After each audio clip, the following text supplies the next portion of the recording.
Hmm.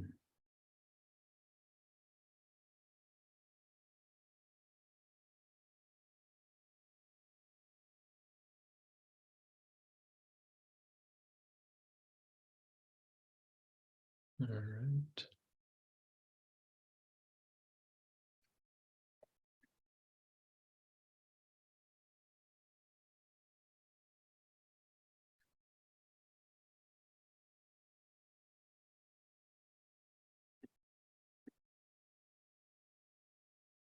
All right. It looks like we've got a good amount of people filing in, and we'll just let people keep coming in as we get started. But hello everyone and welcome.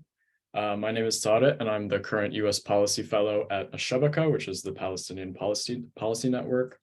Our event today is called Allyship and the Fight for Palestinian Liberation, and we're going to be discussing what allyship and solidarity has looked like historically and what it can and should look like moving forward at such a critical time.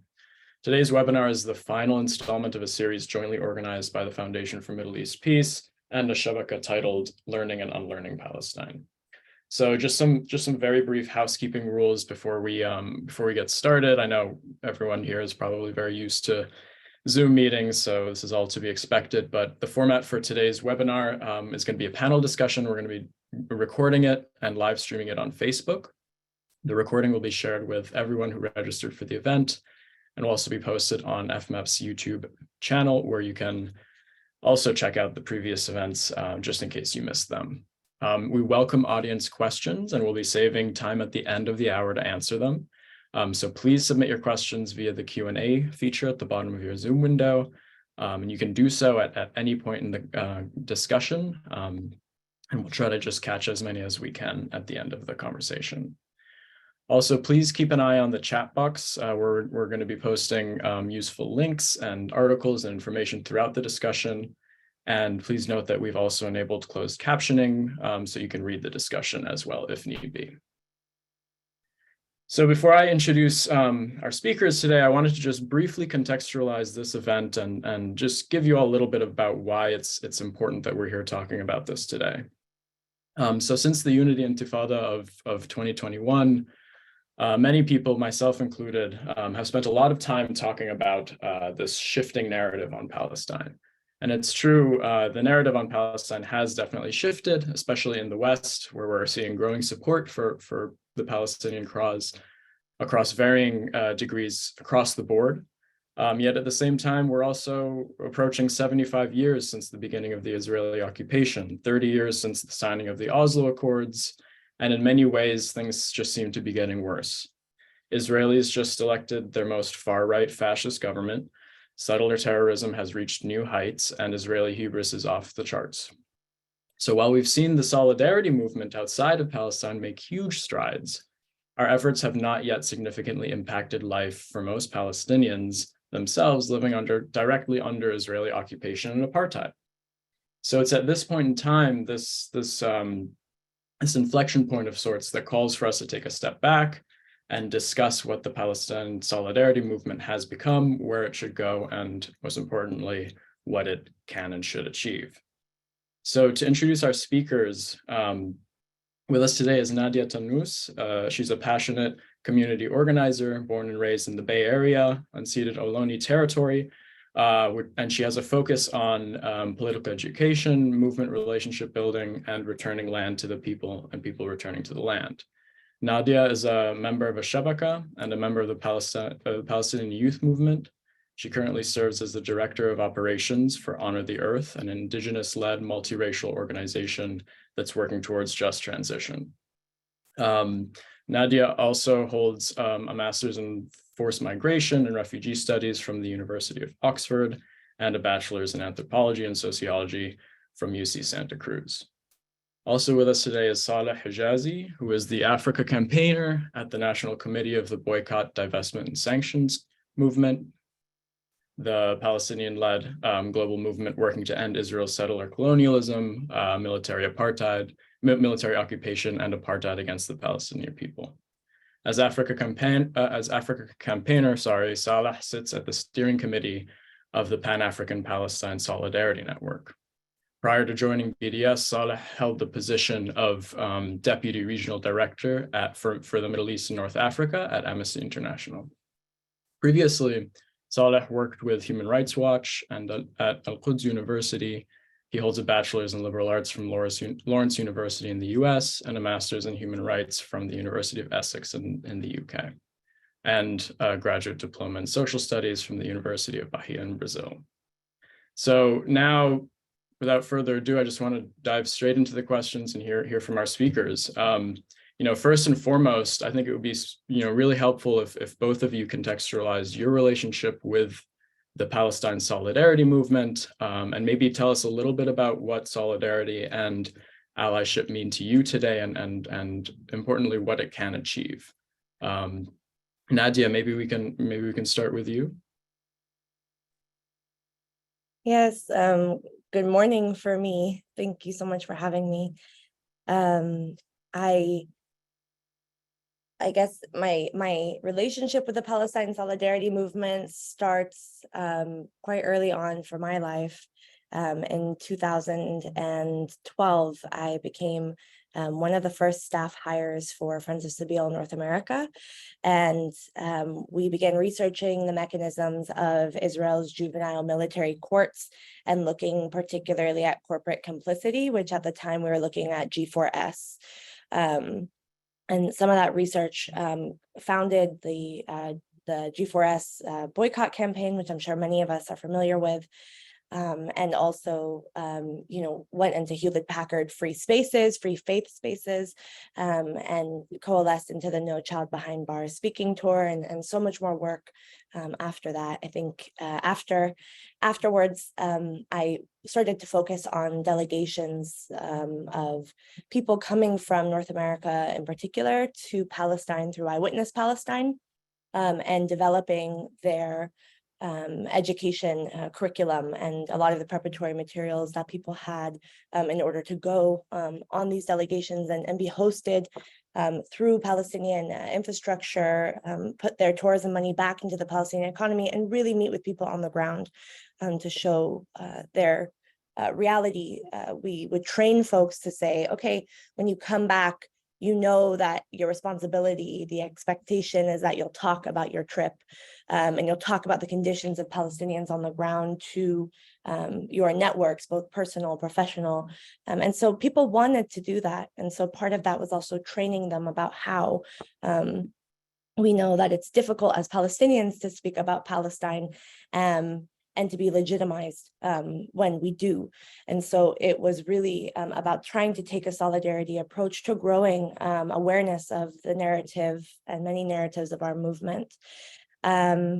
I could continue. I think I wanted to highlight those two because they were kind of pivotal pieces where I felt like I could invest my time in an explicitly Palestine solidarity space as a Palestinian, working on different pillars of our movement that, showed me different places where solidarity work really can make a difference and really does have an impact.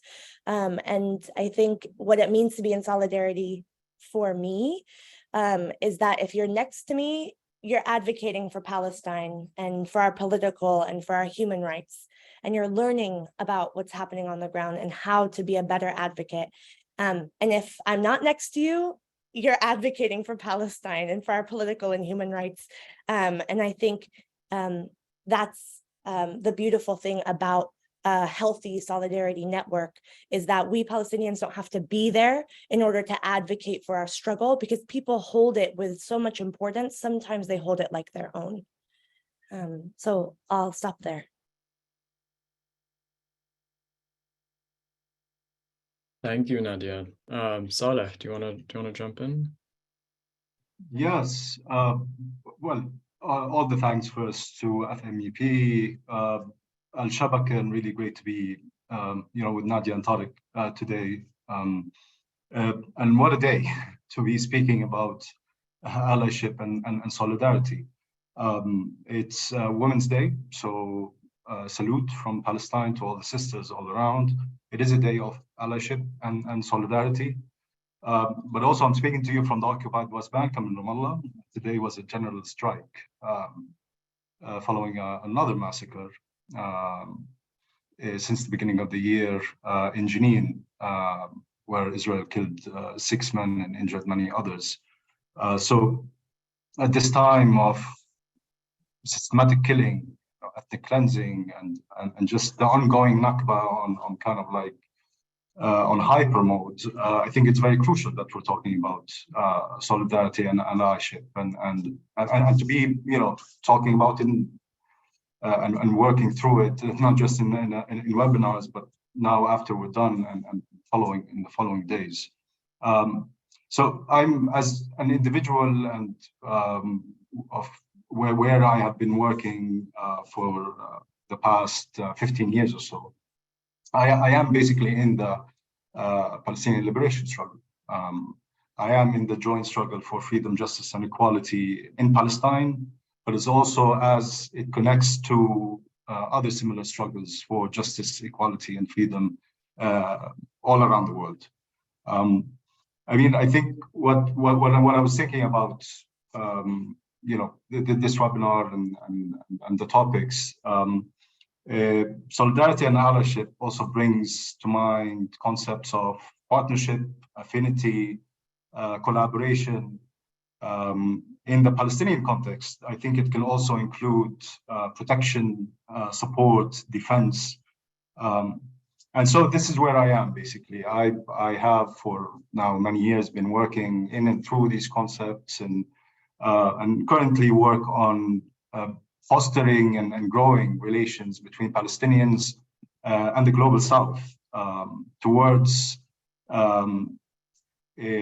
a global front to dismantle Israel's settler colonialism and apartheid, for what that means in Palestine, but also for what that means elsewhere around the world. And we can come to this when we, I'm sure we'll be speaking about the intersectionality of struggle. Yeah. Thanks, Saleh. So I'm sure both of you are well aware of just how much the solidarity movement itself has shifted and evolved over the past few years, and much more so over the past decade or two, especially abroad in the United States, in the West, and in Europe, but then also in other countries in South America and throughout Africa and so on and so forth.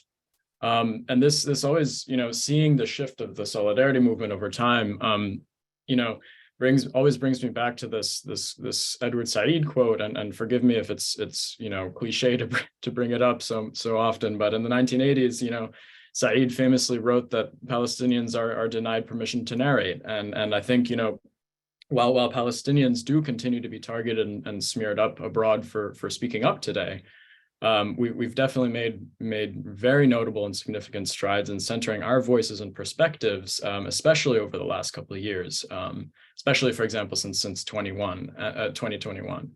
And with this in mind, from your own experiences, where has the solidarity movement arrived? How has it evolved over time? And has it become more robust and taking into consideration this evolution over time, is it bearing fruit in achieving its objectives at all? Nadya, maybe we can start with you, and then Saleh, you can chime in.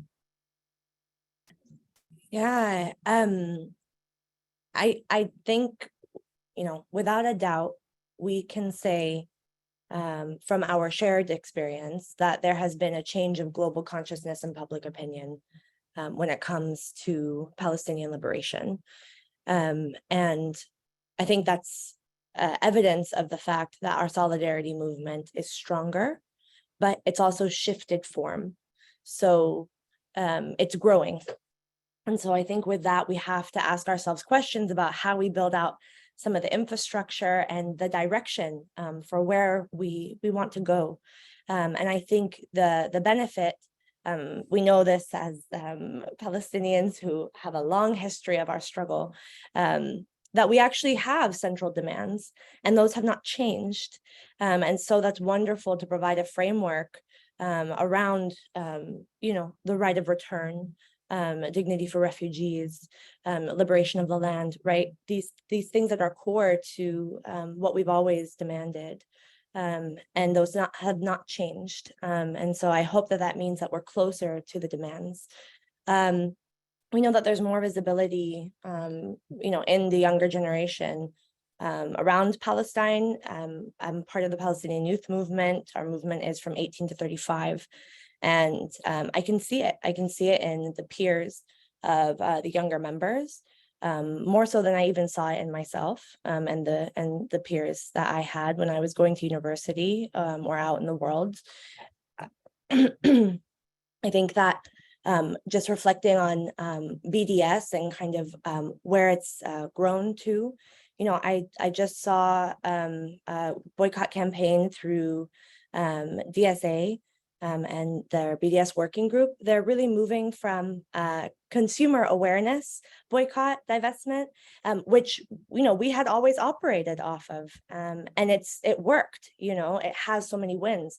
They're moving actually to creating apartheid-free zones and forming the stores to stop carrying Israeli products altogether, ceasing their distribution of those related services and contacts. And so they're kind of going the next level and saying, okay, let's try this out. It's 2023, let's try the next level of implementation and see what we can get from it. I think, another thing this question made me think of is that there are a lot of frames that people use to understand Palestine.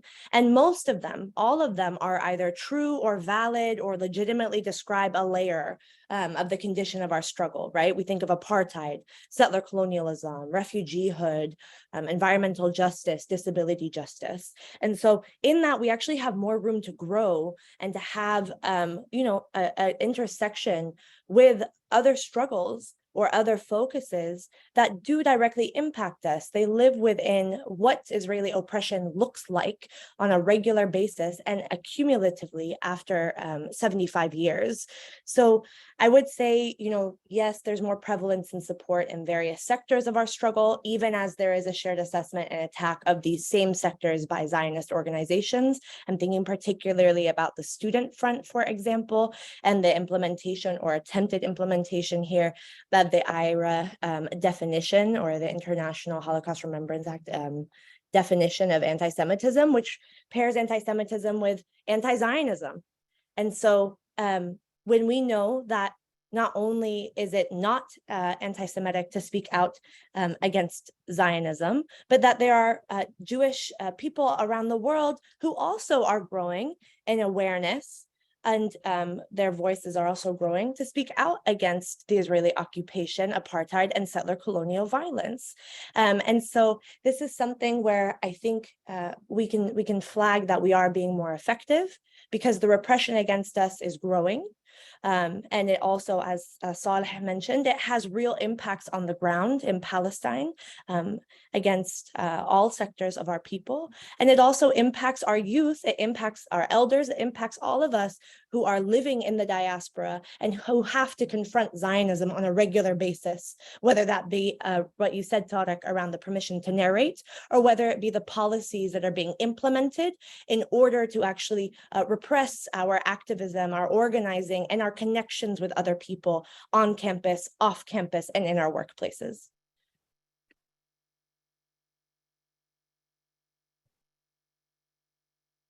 I mean, look, the question is massive, so I'm going to pick at kind of parts of it and try to build on what Nadya also just addressed.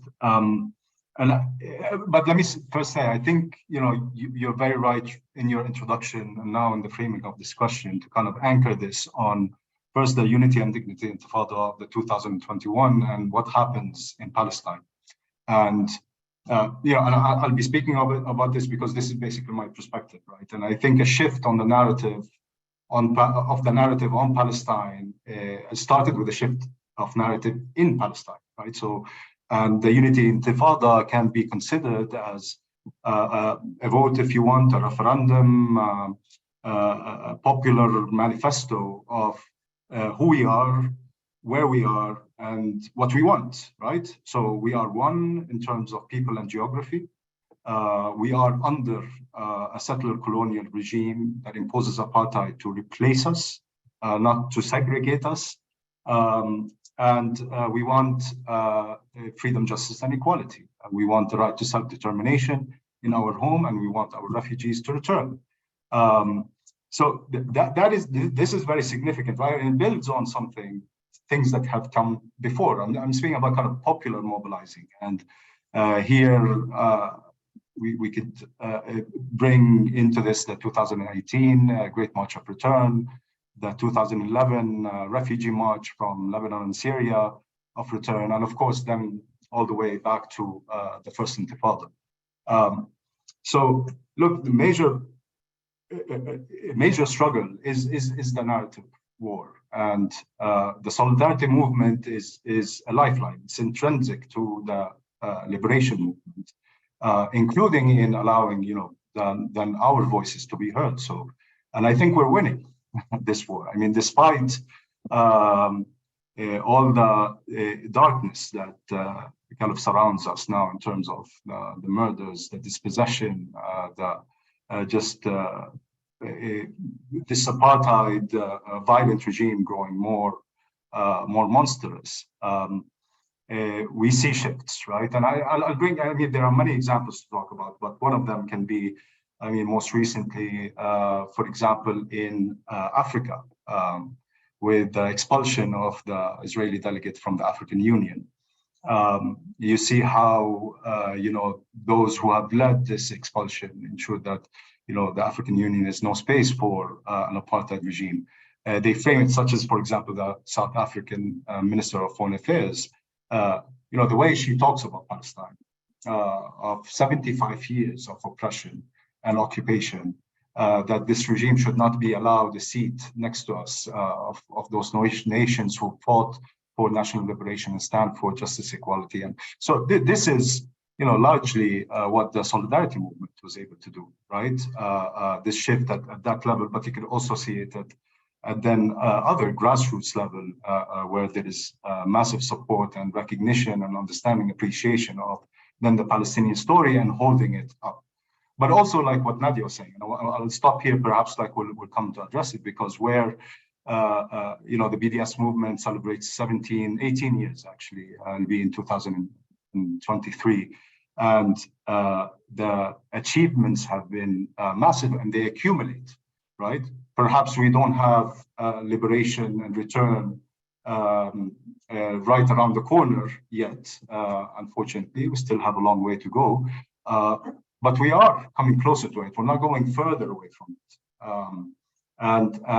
And this is, to a large part, what the solidarity movement was able to do in, holding those who are complicit in Israel's apartheid and settler colonialism accountable, even sometimes at a smaller scale. What Nadya is describing in terms of, for example, apartheid-free zones. I'll be going to Mozambique next week, and they are celebrating for the first time the Israel Apartheid Week, and a transportation company will be announcing itself an apartheid-free zone. This is amazing. This is, for the first time you have, of course, there's historical links between us and the Mozambican people in the struggle for national liberation. There's been a gap. And we'll come perhaps to talk about, solidarity pre and post Oslo, because I think that's kind of the most radical kind of like cut in how it used to be and how it is now, with perhaps some things lingering. Yeah. Thank you, Sada. So I think touching on two quotes from both of you that I think kind of stuck with me. Just Sada, when you say the major struggle is over narrative, and then Nadya, when you said that we don't necessarily have to be there in order to advocate, right? I think that kind of just shows the diversity in which the solidarity movement has expanded into, and even more importantly, just the different, perspectives that are currently interacting. So I think my next question is, considering your work and considering where the solidarity movement has come, who now today are the dominant voices within that narrative? Who were the dominant voices within the solidarity movement, historically and to present day? So, a big part of this question, I think, for me is, Palestinians often find themselves being drowned out of conversation. For example, one major example is that Palestinians have been alerting to the world to Israeli apartheid and the death of this two-state solution, for example, for years, decades even. Yet it's only when these claims are repeated by white, often Jewish American allies, that people tend to take them seriously, and people tend to be like, oh, maybe it is apartheid, or oh, maybe the two-state solution is dead. Why do you think that is, and how do you think these dominant voices within the solidarity movement have been evolving over time? Nadya, if you want to jump back to you, and then yeah. I like Saleh, how you said this is a big question. This is how I felt about this one. And I think maybe just starting to answer it with a story. I remember people asking me explicitly at the end of the No Child Behind Bars tour, or I'm sorry, no wait, it's No Child Behind Bars was a program of the Quaker organization, American Friends Service Committee.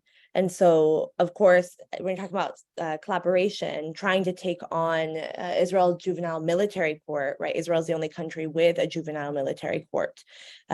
We started to try and piece together what it would look like to put that out front, and to use examples or stories or really to speak more about the conditions of our children and the many generations who have been imprisoned from very young ages as part of a larger tactic of ethnic cleansing and terror against communities who are either up against settlement seam zones or within Jerusalem, and talking about how the criminalization and incarceration of children is also paired with land grabs and annexation. And so I remember going around and we were speaking about the conditions of children inside of Palestine and corporate complicity. And we were connecting that with Pastor Amanda Weatherspoon on the criminalization and the incarceration of Black and Brown children in the United States in corporate complicity. At the time, Hewlett-Packard was actually holding the contract for the California Prison Directory, and there were a lot of other connections that were really important. And so anyways, I remember speaking about the criminalization of Palestinian children back home. We were talking about this through the story of Ahed Tamimi, and the infrastructure of occupation, liberation theology as a vehicle for action, divestment from carceral systems, corporate responsibility. And people would say to me, okay, thank you so much for your talk. I really appreciate this. Do you happen to have a doctorate or a master's in the history of the Middle East? Because I've read many books, and I'm just wondering where your credentials come from, basically, was the question. So do you have a history degree? And I think fundamentally, I share this. We can say today that it's ridiculous, but I think fundamentally, it's part of the pattern of what you highlighted, Tariq, of why are my experiences as a Palestinian not legitimate enough to share. We do our research, all of us here, Tariq, Saleh, myself, we research, we write, right? And we also have constructed campaigns, not just with people who are experiencing the things that we're fighting against, but as Saleh mentioned, with solidarity partners who today no one would say, oh, you are South African and you're speaking to me about apartheid. Did you happen to go to school for that? Right?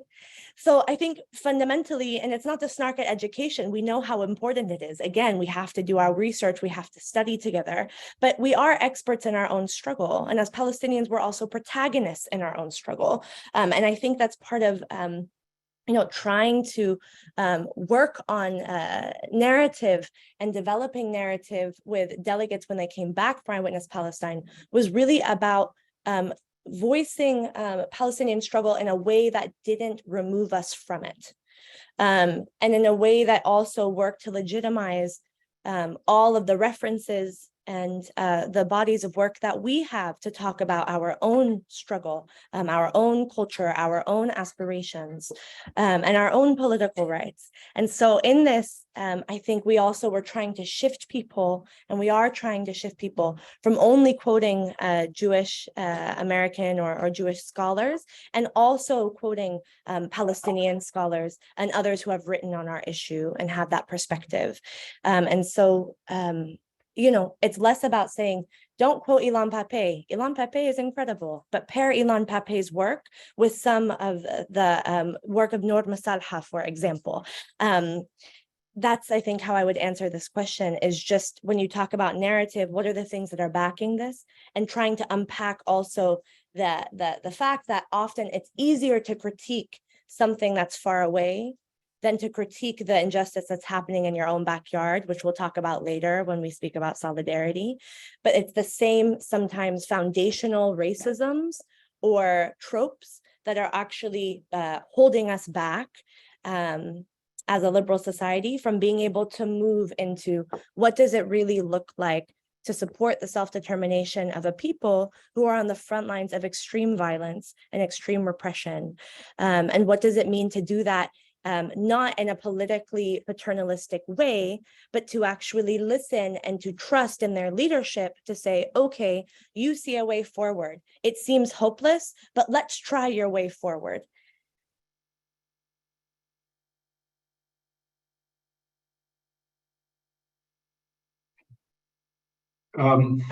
So I'm not going to repeat every time that the question is massive, and I'm just going to like maybe address part of it. But let me say, I mean, thinking about that, I think it's very important when we're talking about the solidarity movement also that, for example, I'm assuming kind of the three of us would come from very similar backgrounds. We all progressive values, but it's not only the progressives who are part of the Palestine solidarity movement.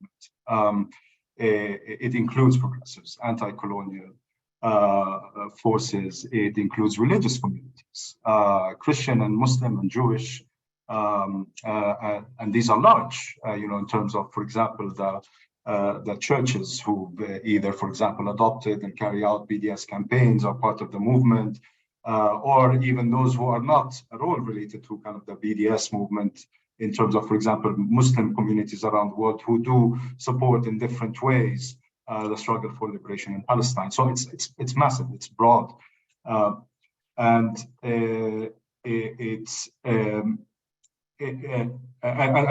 that's very important about it. This is very actually good. Now, in terms of kind of our voices, the Palestinian voice here and the narrative and being allowed to narrate, and why now, for example, after like with the apartheid example that Palestinians have been saying it for years, why now? I think it relates to two things. One is kind of the grand power structures that we're always fighting against, where the media, including social media, and I think it's very, social media helped a lot, but yet this, supposedly kind of free for all utopian space is not. It is controlled by massive corporations who have profit as the main interest and do silence, including us, and something that has been documented by many organizations in terms of Palestinian speech and what happens to it on Facebook, Twitter, and other platforms. So we're always against these big power structures.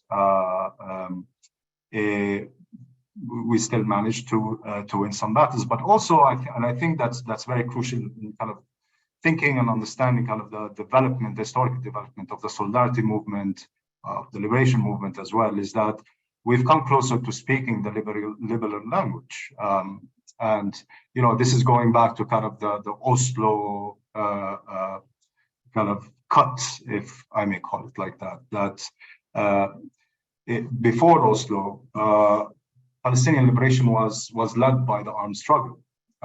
It's not to say that that was the only form of resistance that existed, but that was the spearhead, right? And you see at the time, in the 60s, in the 70s, and the 80s, it is these links with other national liberation struggles, with other forces around the world who've made these links with with us and try to foster it. Now comes Oslo, and it coincided also with global geopolitical changes, right? With the fall of the Soviet Union and also many of the countries who were fighting for national liberation got their states and were now basically in the state building mode. Anyways, like massive changes. And this gap that created between us and those around that we had relationships with, we had to kind of rebuild, and we're rebuilding in a different way, right? We're rebuilding also using different language, different methods. And so now you find the Solidarity movement really focused on the human rights of Palestinians, right? So, sometimes there is that risk of it then removing it from the political, the crucial political context. The enjoyment of rights must kind of come into the national liberation itself. But that said, that even within this paradigm, and with the cuts that happened in the early 90s with Oslo, that we've both Palestinians on the ground on what they were able to do, and also Solidarity movement outside and how it developed, were able to achieve quite a lot. So, and part of this achievement, I mean, when we're speaking about apartheid, I'll end here. The Palestinians have been theorizing about apartheid since the 1960s. It was at the level of academics and intellectuals, but really where that was brought down to then civil society work was in 2001, when Palestinian organizations were at the Durban Conference in South Africa, the Anti-Racism Durban Conference in South Africa, and made a call to end Israel's brand of apartheid. 2002, you have Stop the Wall campaign, and 2004, the Academic and Cultural Boycott of Israel campaign, in 2005, the BDS call, and there you have also apartheid as part of the narrative of why there should be a boycott, divestment, and sanction on this settler colonial regime. But it was only until kind of these two years that we've seen this discourse popularized, now that you have major international organizations producing reports and doing advocacy around dismantling apartheid. You have it being normalized in parts of the media, let's say, politicians, and there is now a big opportunity, thanks to what Palestinians were able to achieve over many years. Yes, it took a lot, but it would not have been possible without it. Both Palestinians on the ground and those outside who are pushing for that. Yeah. Thanks, Saleh. I think when you raise, the Palestinians pushing on the ground, that's a perfect segue into the next question. And both of you mentioned that, both of you emphasized that the solidarity movement outside of Palestine is very much characterized by diversity. And with this in mind, shifting focus a little bit to the Palestinian community in Palestine itself, much of the Palestinian experience is characterized by forced fragmentation, which is, a consequence of decades of Israeli settler colonialism. And as a result, the word liberation often has very different meanings and different weight for each of us based on our own backgrounds, perspectives, and relationships with occupation and apartheid. So some argue that this fragmentation is an obstacle for our movement, a potential impediment to collective organizing and unified messaging. So what I wanted to get your thoughts on is, how have physical and at times ideological fragmentation influenced the struggle itself and the solidarity movement? So is there at all a disconnect between what Palestinians want and what the solidarity movement is calling for? And how does that, play out in reality? Nadya, maybe we can start with you. Yeah, I just want to start with Oslo, because when you say fragmentation, just like Saleh, I always go back to Oslo as the Oslo Accord solidifying our geographic, political, and economic fragmentation and the crisis that we see today, frankly. And this fragmentation is really part of why PYM was founded as an independent political and progressive organization, because we know that in the collapse of the PLO, there was a vacuum left in its wake, and that our people will develop creative methods to have their voices and wills heard, but we're really missing the organizational structure and government structures that could be a forum for us internationally. And so, I think part of your question really hits to the heart of like, who gets to speak for Palestine and what we have agreed on as people, who informs that. And so, what do we have? Because yes, there is a disjuncture often, and we've experienced it, we see it. So our central demands, we've mentioned them at the beginning, they can't be bartered and they can't be sold. So liberation, what does that look like? Yes, the two-state solution is dead. I don't think it ever existed, but I'm 31 years old, so perhaps somebody else would disagree with me who lived in that time. But it's been dead a long time. And so when we think of liberation, we think of people, we think of land, and we think of all the things that were taken when Zionism became the dominant force in our region. I think there can be differences on that, but we also have a central idea and central demand of what liberation looks like, because it contends with the refugee population. It contends with the right of return of those refugees, and it contends with the freeing of our land and our movement within it, our self-determination and our future to be built upon Palestine. So we know that the Palestinian liberation struggle doesn't fight for Palestinian freedom without appending that to what's happening on the ground in Palestine, right? We're not separate from our land as a people. I think the other is authenticity politics. It's very difficult, and I'm saying this as somebody who is in diaspora in North America. We as Palestinians have experienced really, really different things in our lives because of the location where we are and the relationship that Zionism has had to us, and also, direct impacts of war, lack of clean water, starvation. I mean, I would never say that my experiences are the same as a Palestinian who's living in Gaza or in Jerusalem, but do I have a legitimate voice in my struggle as a Palestinian? Yes. And I would say that it's Oslo that actually places us outside of our own struggle to say, yes, you are Palestinian, but you all over here are not. We know that 50% of our people do not exist in our homeland. And so we are not less Palestinian than our brothers, sisters, siblings who are on the ground. We just have different perspectives, and we should use that to our advantage in order to advocate for our struggle. Because if we don't pick up our struggle, who will? It's up to us.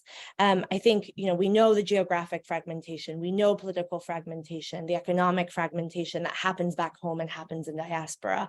And I think, this brings us to another consensus, which is actually, I think, newer and louder and has been paired with the Unity Intifada, which is that security coordination between the Palestinian Authority and Israel is part of the larger bureaucratic colonial body that the Palestinian Authority is for us.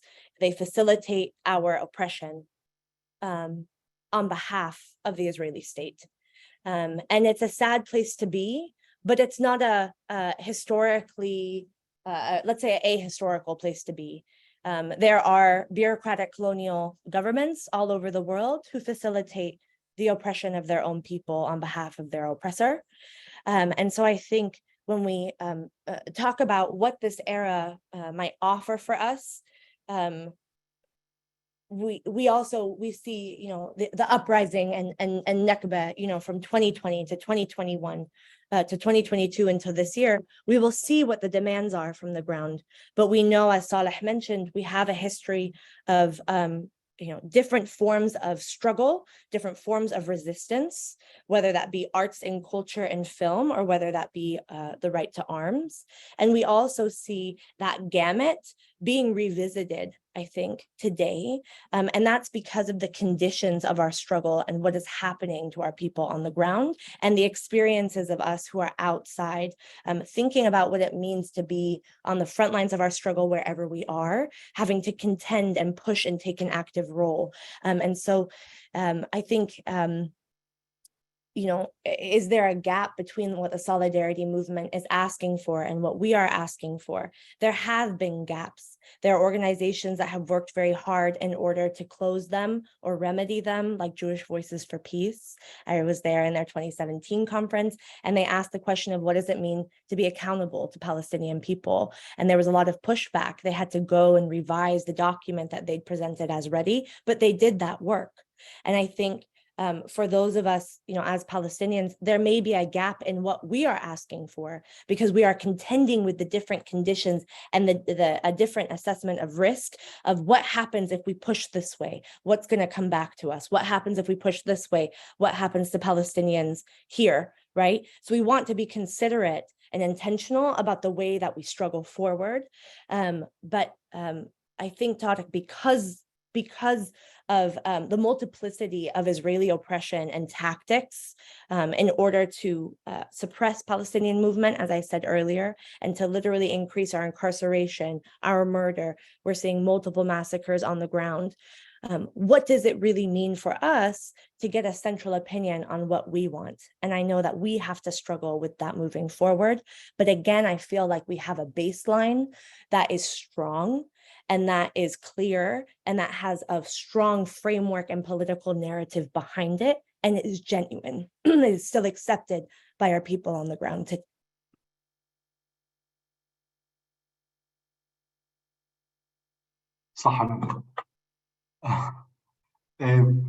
Look, to go back to kind of where your question started from on fragmentation, it's been said here also before, it is the most devastating tool that has and continues to be used against us. And Nakba as kind of the first major act of fragmentation to Oslo. I think these would be kind of basically the two, and then everything that happened in between, right? After Oslo, the further fragmentation of, for example, Gaza, West Bank, the Al-Inqisam, as you say in Arabic, between Hamas and Fatah, and this is really the context we live in. This us being kind of spread out to these geographical locations that are all kind of like separated from each other. We're not allowed, regardless of what the passports we hold or whatever, to be connected. And yes, that this is a major impediment to us being able to act and decide as a collective. This is why we rely on then these popular mobilizations that happen on the ground to kind of really show the way in the absolute absence of any credible, legitimate leadership on the ground. That reaffirmation. What the Unity Intifada was, it was an act against fragmentation. At its heart, it was that identified basically this most devastating weapon used against us. It's saying that we're standing up. There's no way it's going to win, right? We are one geography and peoples. And so then how the Solidarity Movement connects to that, and what it reads from that, and then what it decides to do and how. Sometimes it kind of helps, I think, to kind of talk about what we are against rather than what we are for, right? And we are against a settler colonialism. We are against an apartheid that replaces, right? And so this should be very clear now. And in terms of then what to do, there are three main principles for, I think, the Solidarity Movement to anchor whatever it does on. One is the indivisibility of justice. Basically, an injustice somewhere is an injustice everywhere, right? So, two is the intersectionality of struggle. And I think, Israel really helps with just showing how much, the oppression and domination that takes place in Palestine is exported elsewhere. So Israel is not only destructive when it comes to Palestine. It is disruptive wherever it is. Wherever it puts them. And there's plenty of evidence, for example, in Africa, where recently there was the revelation by investigative journalists on these groups that spread disinformation and meddle in elections. The Jorge group, and that included places like Nigeria, Kenya, Mozambique, for example. The spyware technologies, NSO, and others that are then given and sold to despotic regimes. So there is an interest by people who are subject or victims of this export of apartheid in fighting to dismantle Israel's Zionist settler colonialism and apartheid. So, and again, what we are against here and the intersectionality. The third, I think, and this is kind of the most crucial, and what the BDS has been, kind of pushing for the last 18 years, is that there is an ethical duty. If there's nothing else, to do, there's an ethical duty that you do no harm, that you are not complicit. You ensure that you are not complicit in the crimes that are committed against another people. And so that's where then it brings the struggle for the solidarity movement really home, very local, and going back to really what Nadya just started with at the beginning of of this webinar, is looking where you take action, you mobilize, and you take action locally with this very significant impact that is gonna then be felt in Palestine. Thank you, both of you. So I think it's hard to put a positive spin on the topic of fragmentation, but I think a silver lining that I think I've come to recognize of the physical fragmentation of the Palestinian diaspora, where we've all ended up, is that it allows us to build a wider umbrella of support. Just because of the very fact that there are so many Palestinians in the US, there are so many Palestinians in Chile, there are so many Palestinians kind of around the world who are building support bases and building relationships intersectionally with other movements. And so that kind of guides us into the next question, and what I want to talk about a little bit more about the intersectionality of the Palestinian struggle and how it communicates with other movements historically and in present day. Going back to the Unity Intifada example, we saw, when thousands of people were taking to the streets in protest of Israel's onslaught in Gaza, a lot of that energy was sparked by the Black Lives Matter movement in the US, and that kind of gave it an instigation. And so I'm wondering, maybe Saleh, we can start with you, and then Nadya, I'll have a related question for you and your advocacy in particular. But yeah, what is your perspective on how the Palestinian struggle itself communicates and interacts with other movements historically and today, and how it's going to have to continue doing so in the future? Yes, so because I was saying that there is this really gap between how it used to be pre-Oslo and how it is post-Oslo. And I work a lot in Africa, and I mean, unfortunately, the people I interact with and kind of try to build, collaborate with, have this gap also in memory, that they remember the Palestinian Liberation Organization. They remember Yasser Arafat even on their own streets. And they remember what also their own national liberation movements have said about the Palestinians and connected to it. And since then, there's been nothing really until now. This gap has had its devastating, I think, impact on the relationship that we're trying to read. And one part of it is really seeing how Israel acts outside. In terms of, for example, again, I'm sorry to kind of bring it back all to Africa, but this is all in my mind, that Africa as a continent is the largest market for Israeli weapons. And these weapons are sold many ways, some to the government, some to armed groups and militias, and its primary role is the fueling of conflict and corruption, right? In the DRC, you have Israeli businessmen who are driving the massive corruption that is happening there. At the same time, really making a fortune out of all the mining that they are in control of in that very rich country. And so we have, I think, as Palestinians, have responsibility to see where that, how we intersect with then those, because there are people on the ground who are fighting against this, fighting against conflicts in Africa and the fueling of conflicts in Africa, of corruption in Africa, in the sucking of its natural resources, where Israel plays a major role, and how we build that intersectionality. Now, there is something I think that is, very important to recognize, that as Palestinians, perhaps again, kind of speaking from the ground, and perhaps it's excused because of then the massive struggle of everyday life, that also our solidarity with the outside, like knowing about then other struggles for justice, equality, and freedom, is not as I understood it used to be, right? So I'm born in '83, so I don't have that memory of, for example, really knowing at the time what was happening in Angola, for example. But what I know from my parents, from older generation, that there was a lot of consciousness, and there was always an active role that Palestinians played also to connect to the outside, to support what was happening in other places, and not only kind of receive it, right? And this is very weak now.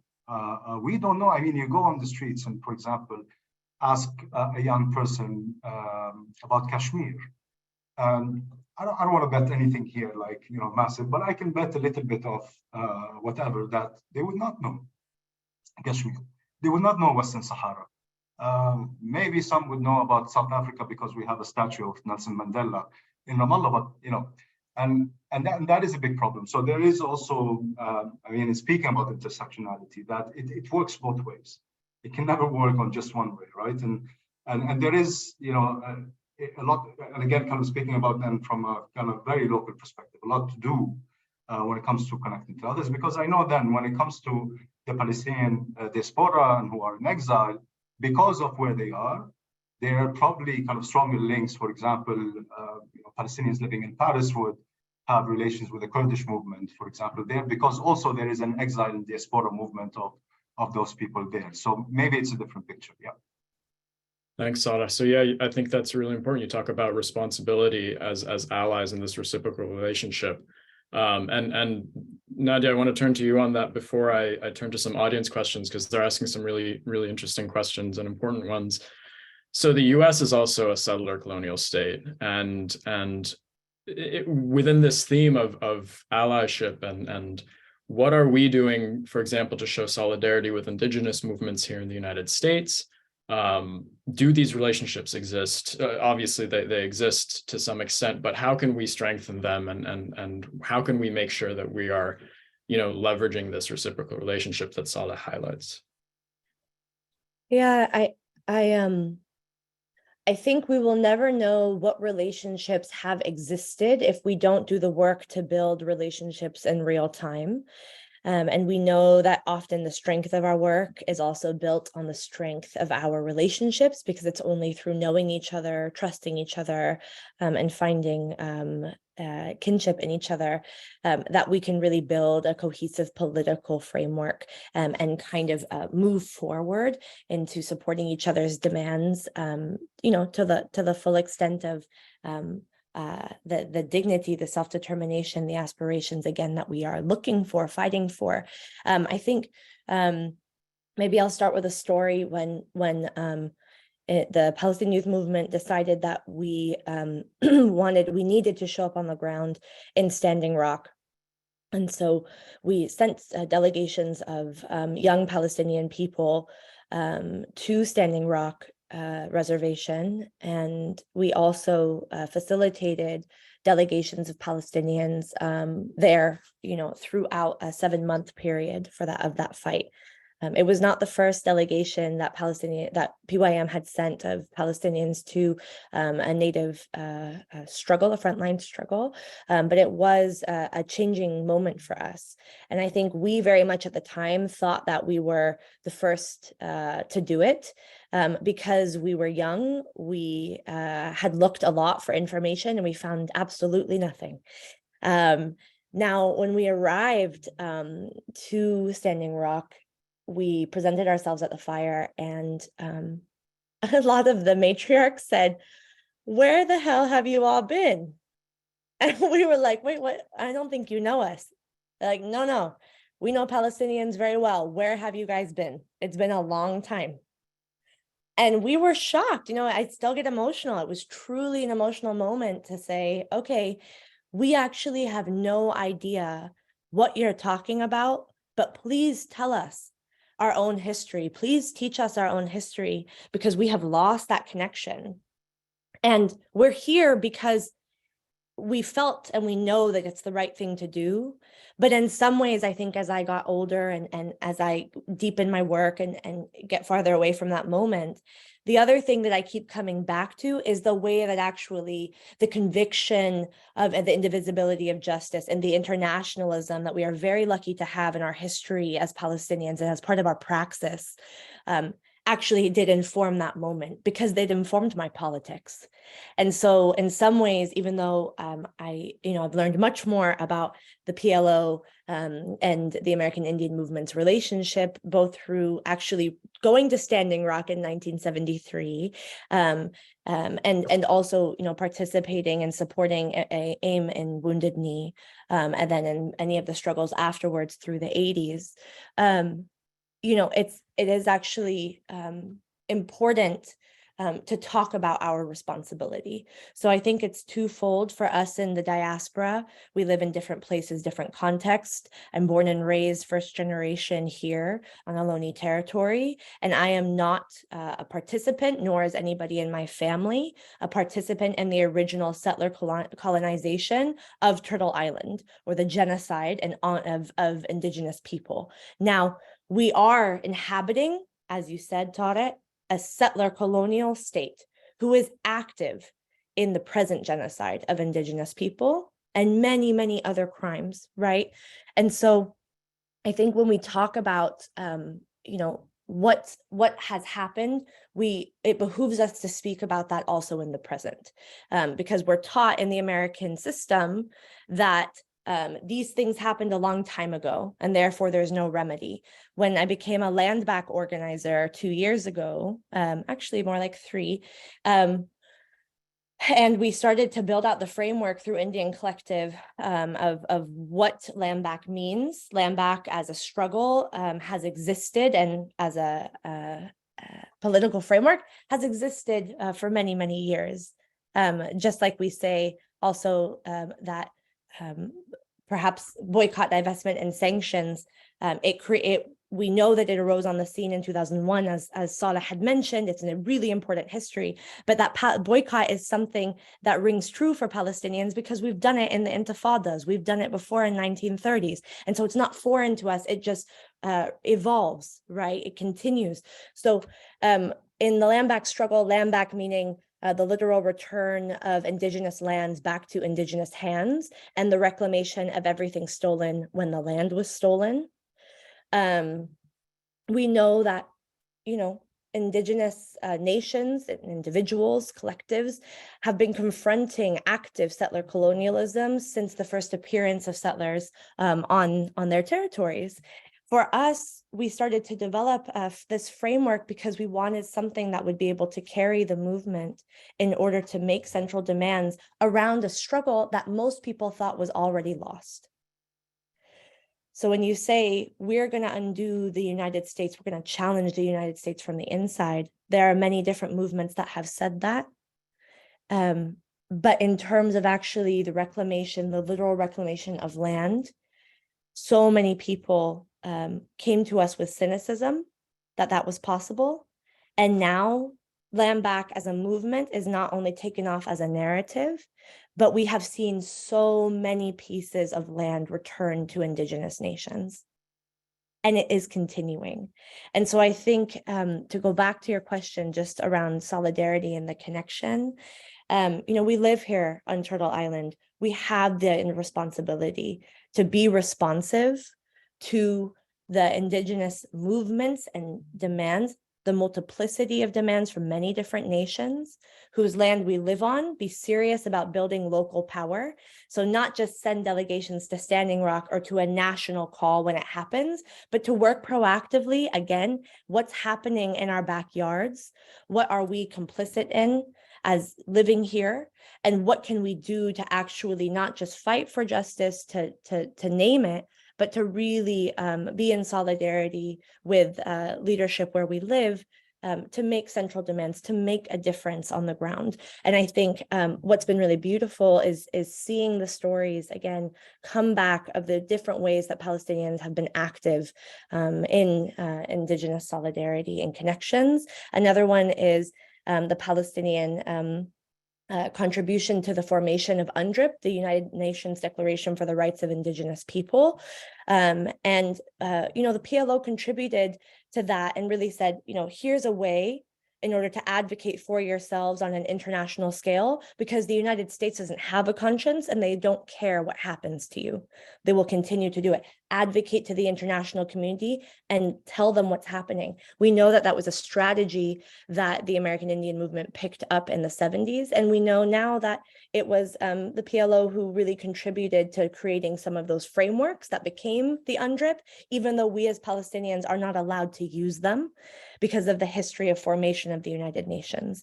And so I just want to highlight that, because there are all of these different mechanisms. And we know today that, the struggle continues.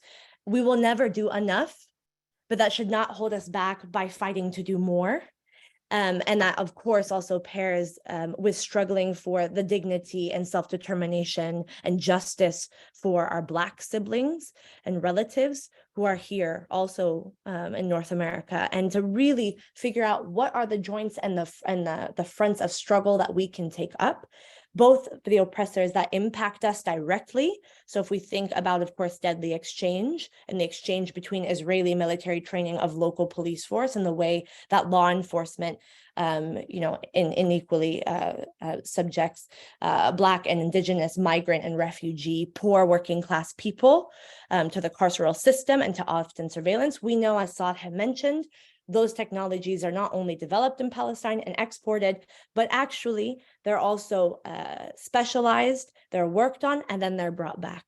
And so we have to think about that timeline as well. And I'll just end here also with other island nations or other nations that are occupied by the United States currently, such as Puerto Rico, the Hawaiian Kingdom, Guam, right? These are all unceded territories that deserve liberation. They deserve their freedom from settler colonialism, and we do too. So our timeline, I think, sometimes we look at Palestine and we've been frozen as a struggle in this time bubble.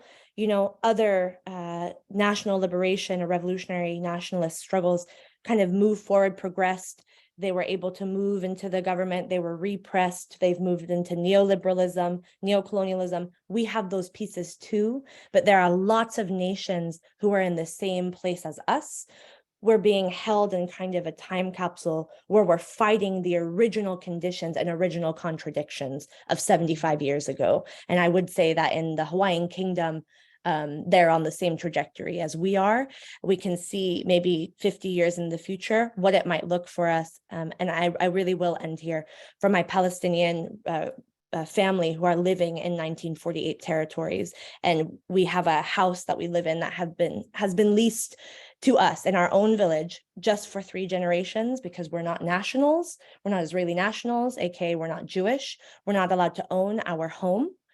And that to me resonates with the phenomenon of Puerto Ricans and Hawaiians being unable to live in their own territories and their own land, even as they were not expelled or killed in that first wave. It is these processes that are still at place to kick them out and to continue to ethnically displace them. Thank you, Nadya. So we only, I want to keep talking about this, but we only have a couple more minutes left. And I do want to get to some of the questions which I feel are important. So I'm gonna ask one or two and try to weave them in together to fit them into one.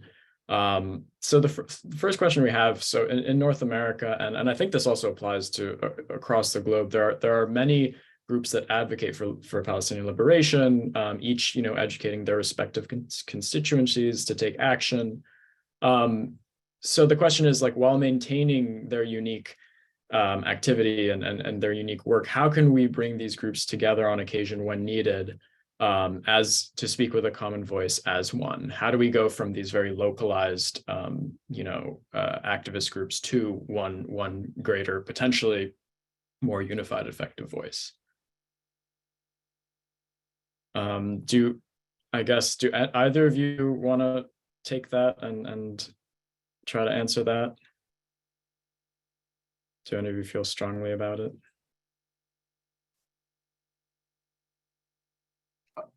I feel Nadya can actually say a lot more on this, but I mean, very, very briefly, I think, education organization and kind of thinking locally in terms of what to do, and especially when there is whatever a company, council, your own state, that the country is complicit in apartheid and settler colonialism. I think this would be the most effective kind of way of taking action. And then, like, you don't have to work. Nobody has, and I think there is no place for hegemony here, where there is kind of a centralized way of making decisions and bringing everybody together in this kind of one uniform. But we can think about, always think about that front politics, how, you bring different people together to establish a front. And here, what we really need is a front for the dismantling of settler colonialism and apartheid. And that affinity is really the key word, right? So it is not that we're all fighting under the same banner, but that we have this, and again, intersectionality, I think is the key word. We intersect here. We don't, there's no domination or hegemony, but that, and we see where this intersection is and how we can kind of take it forward and grow from it. So, yeah. I like that answer, Saleh, a lot. I think another way to stream it or to join us together is around campaigns, as I would say as an organizer. But I think we are really tasked with, yes, bringing more people in, but also finding a couple of campaign targets that will have direct impacts on the conditions of Palestinians and of many other people, because often, in terms of if we talk about corporations, we know that their tactics are not, contained to one geographic area, region, and often mineral.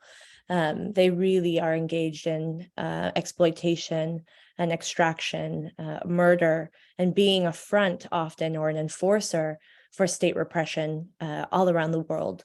And so I think it behooves us to really think about what is our next campaign target. And then also, what does it mean to hold states accountable? I think there are tactics or certain things that we can get behind.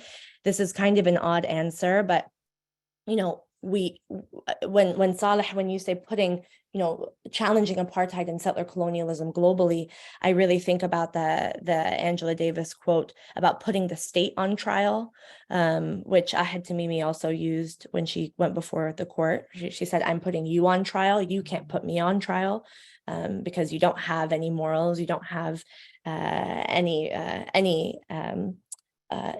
grounding to judge what is right or wrong for me. I'm going to judge you."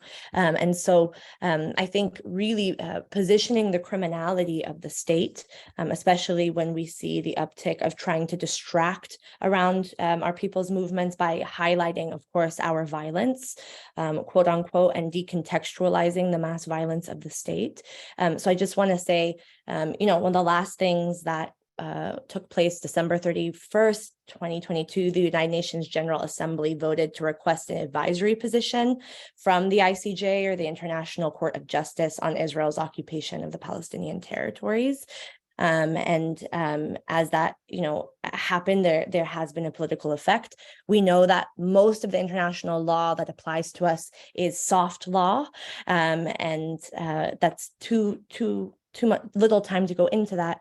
But I think, read the question that was asked, we should look for these moments of breakthrough to figure out how we can actually create either narrative around it, or how we can create a parallel campaign and or set of demands that actually append to it and strengthen it. Because whether or not we have investment in the United Nations creating a political remedy to our condition as Palestinians, we know that this is a big move for this to be moved forward for the ICJ, because at the end, it can produce something. So it looks like we're all out of time, but thank you, Nadya, thank you, Saleh, both for this really important conversation. And thank you all for joining us today. I think I had a great time. I hope you all found this helpful. So please make sure to check out the FMEP website and the Shabaka website as well for resources related to this webinar and lots of other content on Palestine. And make sure you subscribe to Occupied Thoughts podcast and the Shabaka's Rethinking Palestine podcast to also stay up to date, So you can also find us on iTunes, SoundCloud, and Spotify. And the recording of this event is going to be also posted on YouTube. So with that, I'm going to sign off, and thank you again to everyone for coming. Thank you, Nadya, and thank you, Saleh. Thanks, Tariq. Thanks, Nadya. Thanks, everyone. Thank you so much. Thank you all.